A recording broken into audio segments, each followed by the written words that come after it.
प्रणाम आचार्य जी, मेरा नाम जानवी है।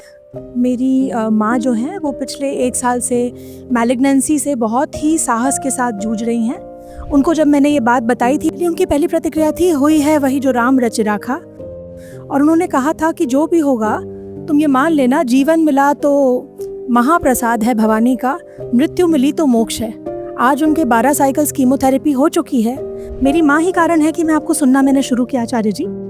जो 44 साल की गवर्नमेंट जॉब के बाद मैलिग्नेंसी को देखती हैं, जिन्होंने कभी जिंदगी में कुछ उल जलूल कभी खाया नहीं, और मैं चाहती हूँ कि जैसे उन्होंने मुझे पूरी जिंदगी में सारा आकाश देने की शिद्दत से मेहनत की है, अब मैं ऐसा क्या करूँ उनकी बेटी होने के नाते। देखिए, कैंसर का तो जो करेंगे डॉक्टर करेंगे और दवाई करेगी, उसका आप कुछ नहीं कर सकती। इस पर कोई चमत्कार नहीं चलता।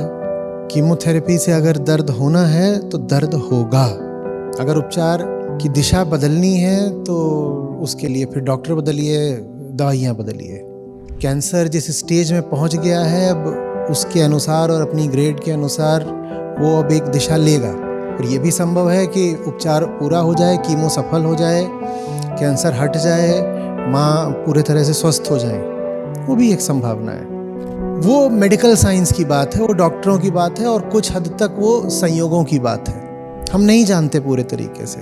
पर शरीर नहीं कहने आता कि मैं अभागा हूँ। शरीर नहीं कहने आता कि हे भगवान, तूने मुझे ही इस अभाग के लिए क्यों चुना। शरीर नहीं कहने आता कि जब मैंने सात्विक जीवन जिया है और जीवन में कभी कुछ उल्टा पुल्टा किया नहीं, खाया नहीं, तो फिर मुझे कैंसर क्यों हुआ। शरीर ये सब कहने नहीं आता। हाँ, शरीर को दर्द हो जाता है। शरीर को दर्द हो जाता है। उस दर्द को दुखद अर्थ देने वाला अहंकार होता है, और प्रकृति के संयोगों को यही सम्यक उत्तर होता है। जो है सो है। जैसे हम नहीं चुन सकते कि किस घर में पैदा होंगे, हम नहीं चुनते हमारा लिंग क्या होगा, हम नहीं चुनते कि हमारे बालों का रंग क्या होगा, वैसे ही शरीर से संबंधित बहुत सारी बातों में हमारा कोई चयन शामिल नहीं होता है।